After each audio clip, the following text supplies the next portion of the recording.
Assalamualaikum warahmatullahi wabarakatuh. Sobat semua, jumpa kembali dengan MCE Channel yang membahas tentang isu-isu kontemporer. Kali ini saya mengikuti dialog publika yang diselenggarakan oleh TVRI Kalimantan Timur dalam rangka memperingati Hari Ulang Tahun Kemerdekaan Republik Indonesia yang ke-76 dengan tema Kaltim Tangguh, Indonesia Tumbuh. Ada 3 narasumber yang akan berbicara pada dialog publika kali ini, yaitu 3M.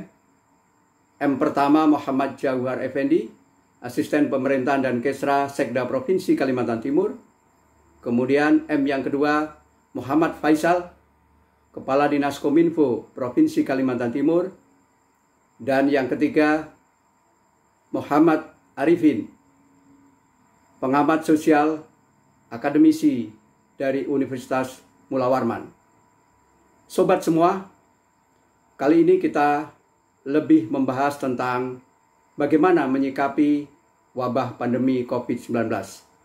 Karena itu, saya menyampaikan pentingnya perubahan paradigma pelayanan publik yang harus kita lakukan berkaitan dengan wabah pandemi COVID-19. Selamat menyaksikan, tetap semangat dan tambah semangat. Merdeka!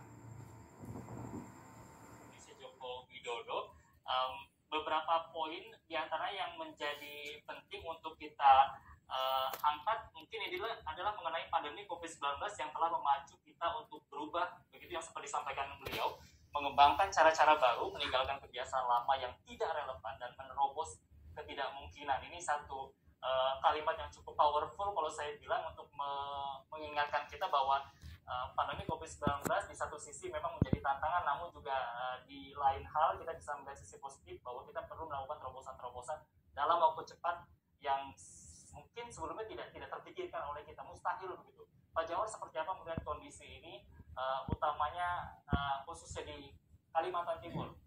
Seperti apa, Pak? Ya, benar sekali. Jadi dengan adanya wabah pandemi COVID-19 ini memang harus merubah pola pikir kita, termasuk juga di dalam penyelenggaraan pemerintahan. Bagaimana memberikan pelayanan yang efektif, yang bisa berlangsung 24 jam. Tentu melalui teknologi informasi, semuanya itu bisa kita rubah. Nah, kalau kita berserah diri kepada situasi dan kondisi, kemudian menunggu kembali pulih normal, pertanyaannya adalah kapan itu normal? Kan kita belum tahu. Dulu diprediksi 2021 selesai, ternyata tidak. Nah, oleh karena itu saya yakin nanti ketika katakanlah kita kembali ke normal, sudah banyak sekali nanti rapat-rapat itu yang tidak perlu kita berkumpul, tapi cukup dilakukan secara virtual. Ini pasti ada dampaknya. Dan tentu ini juga ada efektifnya, tetapi ada juga kelemahannya. Kelemahannya mungkin kalau lewat virtual tidak bisa menyerap 100%. Kadang-kadang ada yang nakal juga, misalnya videonya tidak dinampakkan, hanya audionya saja. Nah, kita tidak tahu apakah dia benar-benar menyimak atau tidak. Iya kan? Karena sama dengan pelatihan-pelatihan ini yang dilaksanakan sekarang sudah secara virtual, tetapi kalau yang pelatihan-pelatihan virtual itu memang ketat ya, jadi harus dinampakkan juga wajahnya dan lain sebagainya. Hanya saja bisa saja nanti orang beralasan, Pak, tempat kami masih mending ini bisa secara audio, Pak, tapi kalau visual internetnya sering gangguan, jaringan internetnya sering gangguan gitu. Nah, karena banyak blank spot dan seterusnya. Ini juga menjadi pertanyaan juga, ya kan? Nah, oleh karena itu ke depan memang harus kita rubah proses pelayanan pemerintah kepada masyarakat. Demikian juga di dunia swasta itu saya yakin jauh lebih cepat berpikirnya.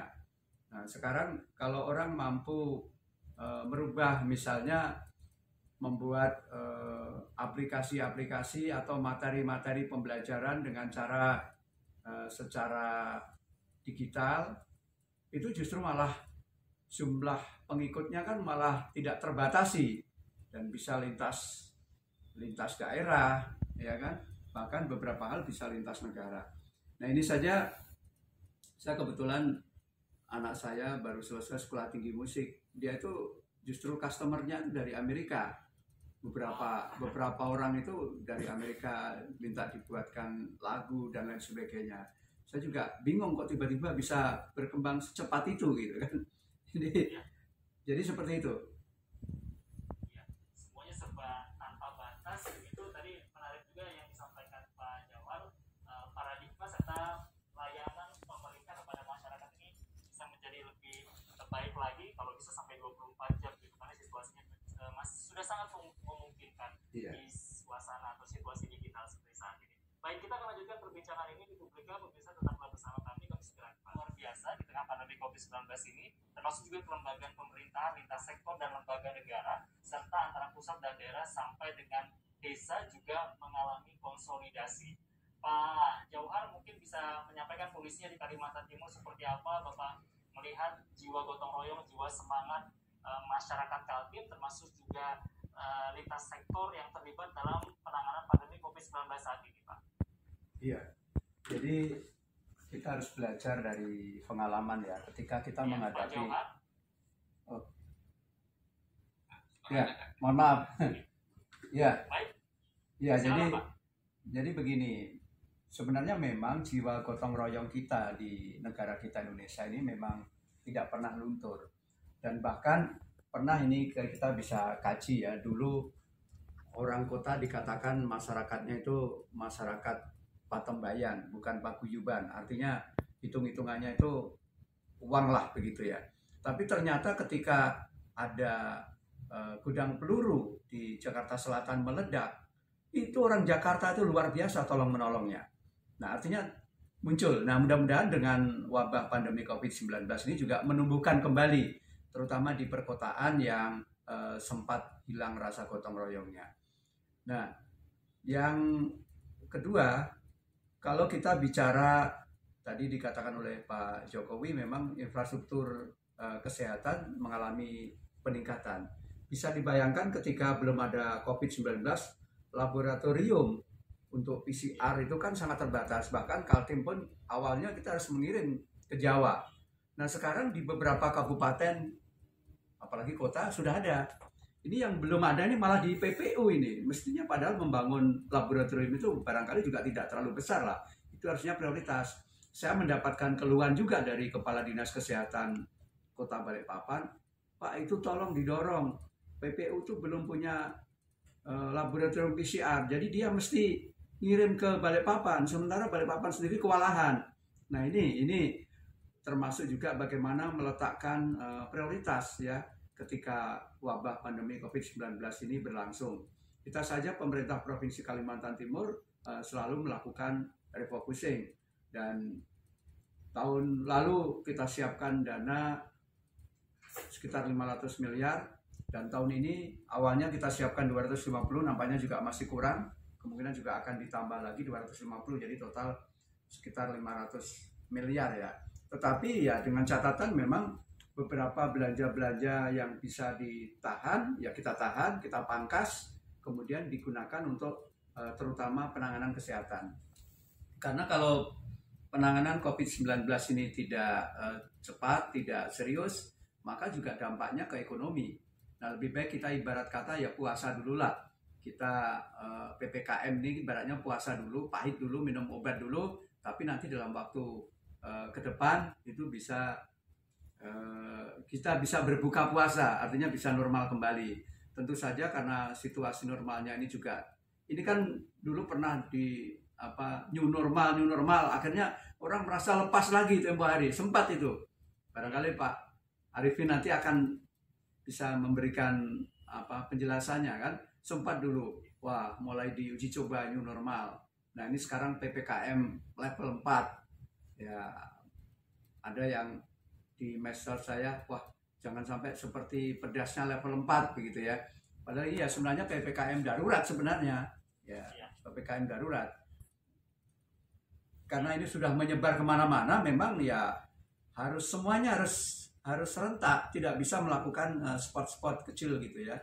Jadi kalau misalnya kota A dengan kota B yang saling berhubungan, itu kalau melakukan kebijakan ya harus sama begitu.